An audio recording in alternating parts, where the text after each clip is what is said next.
This is Neon Genesis Evangelion, widely regarded as one of the best anime of all time and, thanks to Netflix, the most talked about show in ages.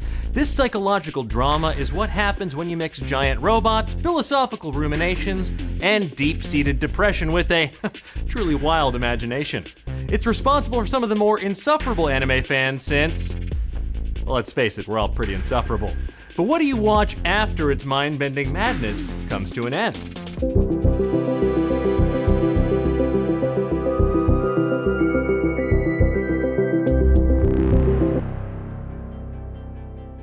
Welcome to Explainiac. I'm Dan Casey, and today we're diving deep into what anime to watch after you've finished Neon Genesis Evangelion.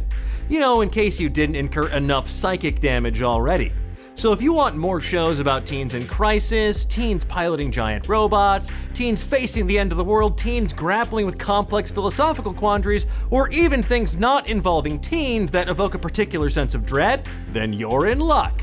Anyway, all of these are available to stream right now, and you can find links in the description below or on Nerdist.com. RASAFON. Often derided as just a straight-up Evangelion ripoff, RahXephon is so much more than that. Much like Evangelion, RahXephon revolves around a group of young people forced to pilot giant robots to fend off all-powerful beings that they cannot comprehend. The series follows high school student Ayato Kamina, who survives an invasion of Tokyo by strange beings known as Mu, and eventually winds up piloting a giant robot, or Dolem, known as RahXephon. It's a sometimes confusing, but ultimately rewarding series about free will, the insane things we're willing to do for those we love, and identity. It might be less heady than Evangelion, but not everything needs to feel like you're reading some sort of cruel angel's thesis. I'm sorry, I promise the whole episode's not gonna be like this. Space Runaway Ideon. Like it or not, depression has given us some of the greatest television of all time. BoJack Horseman, Neon Genesis Evangelion, and Space Runaway Ideon. Now you might not have heard of that last one because it was overshadowed by creator Yoshiyuki Tomino's previous project, Mobile Suit Gundam. But Space Runaway Ideon is a criminally underrated old-school survival story about three teenagers trying to elude a murderous alien army and uncover the power of a giant mecha, the titular Ideon. It's a harrowing tale of violence, desperation, and ever-encroaching doom, which is to say that it's actually profoundly relatable. We're all gonna die. Puella Magi Madoka Magica. Now you might be wondering how a magical girl anime bears any similarity to the mecha mayhem of Neon Genesis Evangelion, but Madoka's about as far from Sailor Moon as I am from believing in myself, which is to say, very. Like Evangelion, Madoka focuses on a group of young people forced to defend the world from powerful threats they can't quite understand, and they pay a deep psychological and physical toll in exchange for their powers. If nothing else, it'll teach you the importance of never ever signing a contract with a cat. Bokurano. Kids say the darndest things, and in Bokurano, the darndest thing they say is yes to a strange man in a cave named Kokopelli when he asks them if they want to play a game that he's working on that involves piloting a giant robot to protect Earth from a series of alien invasions. Now, much like in Madoka, the kids sign a contract that has some hidden consequences, as one by one, each of them takes a turn piloting this mighty mech known as Zerth.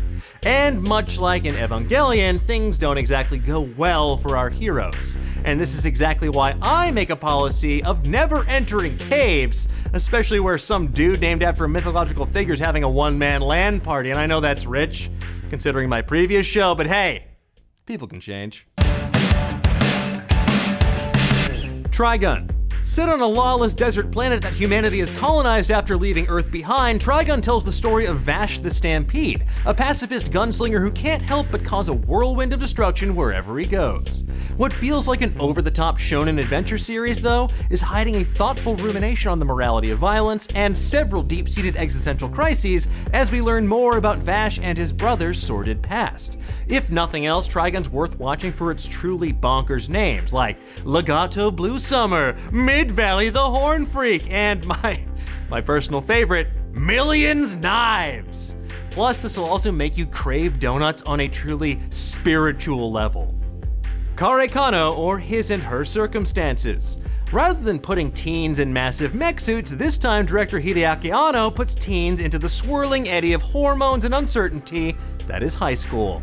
Yukino Miyazawa is a seemingly perfect student, but in reality, it's just a facade that she uses to earn praise and feed her ego. Soichiro Arima is a handsome young man who threatens to take Yukino's spot at the top of the class. And what follows is a story full of blackmail, psychoanalysis, and, yeah, some romance. So, I don't know, take a chance, swipe right on life, and revel in this character-driven dissection of dating.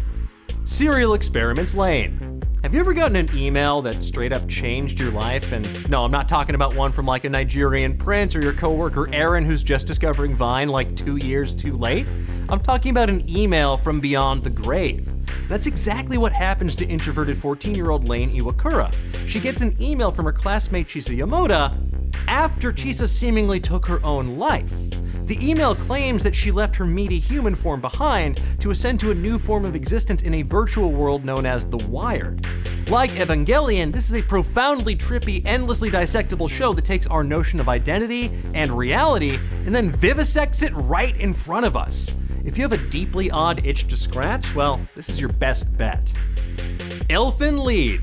If gratuitous violence, deeply disturbing storytelling, and a transgressive examination of human relationships and identity are right up your alley, well then you might want to see a therapist, but you also might want to see Elfin Lead, the ultra-violent tale of a mutant girl named Lucy with powerful telekinetic abilities. While escaping from a government facility, Lucy gets shot in the head, causing her to develop a separate, guileless personality called New. Things seem to be looking up for Lucy when she's taken in by a college student named Kota, but that peace is short-lived thanks to an endless array of government soldiers and psychic assassins who are all trying to track her down. So basically imagine if Hideaki Anno and Stranger Things had a weird psychic baby, and then you'll get a sense of what kind of horrors await you in Elfin Lead. No glorious feathered mullets though, that is still the provenance of Steve Harrington and Steve Harrington alone. It's beautiful. It's better than Kyle Hill's hair. Revolutionary Girl Utena. Now you could easily write an entire honors thesis all about Revolutionary Girl Utena. Well, maybe not easily, but there's plenty to dissect there. It's a complex, transgressive, queer love story that subverts classic fairy tale archetypes to tell the story of Utena, a young woman who wants to grow up and become a prince. Now, much like Evangelion, Utena is a sexually charged anime full of darkness, romance, and explorations of all manner of psychological issues. So if an expert deconstruction of trauma, broken relationships, rampant symbolism, and what makes us tick sounds up your alley, well then you should shut up and join the revolution. JoJo's Bizarre Adventure. Now look, JoJo's Bizarre Adventure isn't necessarily what you'd expect to watch right after Evangelion, but it's equally as dense, twice as bonkers, and 3 times as horny. Now, I'm no math doctor, but this profoundly weird series about the Joestar family's endless battle against all manner of supernatural threats across the ages that involves everything from vampires to cyborg Nazis to gut-bustingly funny musical references in the form of characters with names like Robert E.O. Speedwagon. JoJo's is just a straight-up must-watch. And much like Evangelion, you'll find yourself wondering what the hell it is you just saw anyway, long after the credits roll. Except these credits will feature the music of Yes and the Bangles, because I don't know why, I don't know how they got those licenses. Truly, one of the wildest shows, you gotta see it. It's unreal. But tell me, what do you think? What anime would you add to this list? What anime would make the best double feature with Evangelion? Let me know in the comments below and give me a thumbs up while you're there. Thank you so much for watching. If you like what you saw, please share this video with your friends and hit that little notification bell so you never miss a new episode of Explainiac. And if you want even more anime, make sure you check out the Explainiac Summer Anime Guide, which you can watch right now on all of Nerdist channels. Now, if you have suggestions for future episodes, be sure to leave them in the comments or tweet me directly at Dan Casey. This is an evolving process, and I want you to be a part of it. And remember, not everything in life can be explained, but for everything else, there's this show.